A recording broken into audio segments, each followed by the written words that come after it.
Good morning, everyone, and welcome to the first episode of Coffee with Cloud Runner. Whether you're watching live on Twitch or you're catching the archive show on YouTube, thank you very much for checking it out. I see there's some people rolling in already on Twitch, so hello, thank you for being here. I am not streaming just yet for a video game session that we have Monday to Friday, but every Wednesday at 9 a.m. Eastern Time, we're going to have a segment called Coffee with Cloud Runner. And we're going to be talking about video games, comic books, mainly No Man's Sky news, because that's the game that I stream the most, as well as other video game topics and discussions. But first, I want to start with a comic book, which is from an independent developer. He's actually a local artist from Toronto, which is not too far from where I reside. And it is called Morgan's Organs. And if you follow my YouTube channel, you will also see that I have a review for Morgan's Organs. It's also on my Tumblr, which is the nerddown.tumblr.com.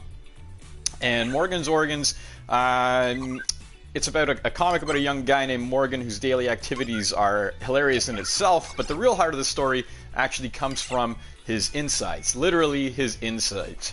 We meet Morgan's organs, and they're the guys that kind of run the operation, they run the show, everything that they do results in Morgan's actions on the outside in the real world.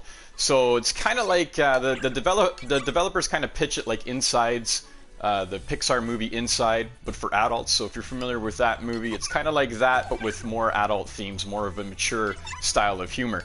I personally find it more like a Ren and Stimpy type of thing. It really reminds me of like a SpongeBob SquarePants or something like a Nickelodeon TV show that you would maybe on like a late night comedy network like Teletoon or something like that. But the characters that you meet in this, they're really hilarious, and that's the organs themselves. They're the heart of the show. And featured on the cover, you'll see there is Bran, who is the brain operator, and he kind of runs the show. If his body is a factory, he's the foreman. And then you have other things like the heart, the stomach, and other organs like that. And featured on the cover as well as Pepe, who's the penis operator. And they kind of clash together in issue number 1, Pepe versus Bran, brain versus penis, and who wants to run the show type of thing, which is a really funny story for a young guy to be going through when you've got his brain wanting to do one thing and his dick wanting to do another thing. So it's actually a really, really funny and twisted story in issue number 1. Now, from my understanding, they're not really continual. It's not a typical comic series where the series are going to be each episode's continual. The characters are the same, all that kind of stuff. But it's actually going to be kind of like an anthology. And I think issue number 2 is going to be more around what happens to Morgan when a foreign object enters his body and how the organs react on the floor. So check that out. Go to morgansorgans.com. and take a look at it for yourself. You can still buy issue number 1. They are going to be having a Kickstarter for number 2. I don't have all the details for that just yet, but I will be having that sometime soon, because I believe it's going to be the end of January. And when I do, I'll be posting that on my social media as well, and on Twitter and on YouTube, and I may even discuss it on another episode of Coffee with Cloud Runner. And I was really lucky that I got to meet the developers and the creators of this comic at a Toronto Fan Expo, actually, recently, in 2016. And Daniel Brodie, who is the creator and the writer of the comic, hooked me up with some really cool gift ideas. And they're actually from the Kickstarter. So depending on the tier that you want to support the Kickstarter, you can get some really cool gifts. I've got a lot of custom artwork from the guys. There's ones that feature Star Wars, but they're all the characters from Morgan's Organs, things like that. Civil War, but again, it's the characters from Morgan's Organs. The coolest thing I took away, though, was this custom sleeve that they made for me. And it has a different cover on it than the actual cover, but instead of getting a comic with a variant cover, the same comic with a variant cover, they just give you the variant cover, which is really cool. And because we were talking about Ren and Stimpy and reminiscing of the good old days and things like that, the artist Greg Merritt, who was the original concept artist when Daniel Brodie was coming up with this idea, gave me a little custom artwork job in the middle, or in the center of the sleeve there, which is Ren and Stimpy. You can't see it too well, but it's pretty bang on. And it's autographed by Greg Merritt and Daniel Brodie, and it's a cool little gift idea. So, like I say, if you're gonna back these guys on their Kickstarter, there's a lot of cool little perks that you can get with that. Now, Greg Merritt is an artist. You can follow him on Instagram. It's actually at Merit Illustrations. I'll have all those links with the spelling and everything in the chat or in the comment section below on my YouTube archive. But Greg Merritt was the concept artist when Daniel was originally coming up with this idea. They were actually old, like, high school buddies, and Daniel came up with this idea, and Greg kind of brought the characters to life. However, for the comic itself, the artwork in there is actually from Robert Jennix. So the comic is Daniel Brodie and Robert Jennix. And again, check that out. Morgan's Organs, all together, morgansorgans.com. If you want to follow them on Twitter, it's morgsorgs_comic. And again, I'll have that in the description below so you guys can follow that on Twitter. And again, just check out that comic. It's incredible. I could totally see it being a cartoon. And actually, when he first came up with it, Daniel wanted it to be a cartoon. His idea was to pitch it to become a cartoon series.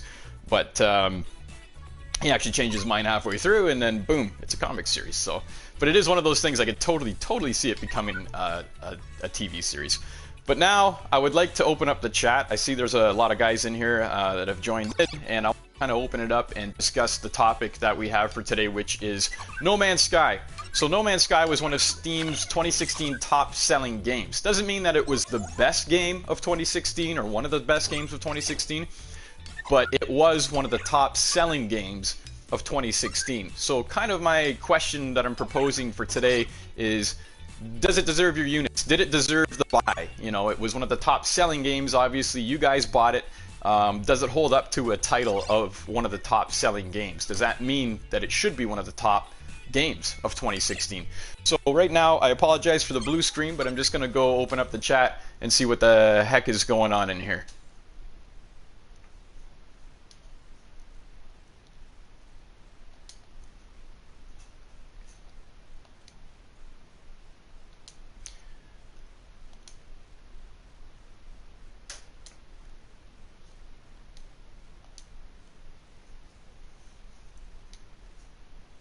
And there we are.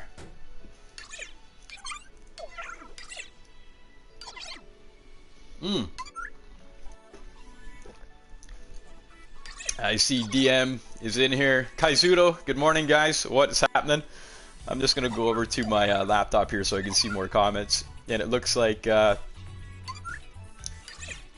everyone is already talking about it. That is great. Well, you know what? And there you go. Kaizudo brings up a very good point. It was also one of the worst rated games. So the thing is, it was one of the top selling games of 2016. But that also means, like, I know there was a lot of guys trying to refund their game as well. There was the big, big buzz after this game was sold that a lot of people were actually trying to refund the game. I think it was probably also one of the most refunded games of 2016. But you guys think it should be held in that title of one of the top games of 2016? I mean, just because it was one of the top selling games doesn't necessarily make it one of the top.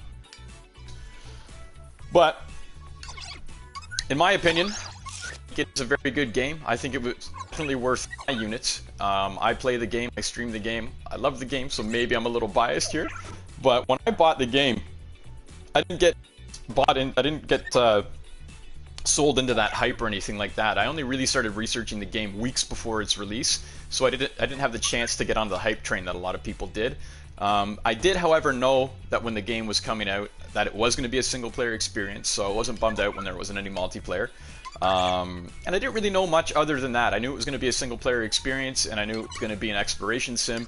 And to me, all I wanted to do was farm space rock. All I wanted to do was sit in a spaceship and mine asteroids, and I would have been totally cool with that. So for me, it kind of exceeded my expectations. But again, I didn't really have a lot of time to jump on the hype wagon. And I think if you were watching this if you were following this game before its release for like a year, you had a lot of time to overhype yourself, and I totally get that. Then when the game is released, you're like, where's all the stuff you promised? And again, Kaizudo brings up a good point. He says that if they improve a lot of it, then yes, it definitely deserves it. And I think they're kind of on that way. I think a lot of their fan base, they were able to bring back with the Foundation update, and they have also brought in a new fan base, people that still hadn't played the game yet, that are playing it now with the Foundation update, I think are really starting to enjoy the game. And guys like me and some people that watch the stream that are big No Man's Sky fans, this is just icing on the cake. We already like the game, but with the Foundation update, it's made it even better. And I think that with the Foundation update, the developers themselves are saying that it's just going to be the start. This is just the foundation, if you will, of things yet to come, and they're going to build on that from here. And I really do think that within a year or two, this game is going to be something special. But time will tell. Maybe not. Maybe it'll flop. But I think the developers are really at work on creating better things for this game. And just the fact that it got so much hate after its release. The fan base was very, very small. It's like we were driven underground into hiding for a while. But the fact that the game was getting so much hate, and the developers still continued to work on the game. They didn't give up on it, and they came out with something like the Foundation update, which made the game way better, in my opinion. Just goes to show you that they are working hard on this game. So imagine if they got a lot of love, what they'd be doing with this game. But anyways, excellent points. I'm just going to close off the show here for today. Thank you guys for being here, for showing your support. Catch my stream, which is going to be starting in less than an hour on twitch.tv/nerddowndillon, which is the link below. Watch the archive on YouTube of this show. And again, this is just the first episode of Coffee with Cloudrunner that I'm going to be doing once a week. I'm aiming for every Wednesday at 9 a.m. Eastern Time. And this was a lot of fun. So again, check out the comics. Follow me on Twitter @TheNerdDown. And we'll catch you guys again. Thanks for being here, guys. Thanks for watching if you're watching the archive. Everybody have a lovely, lovely, lovely hump day.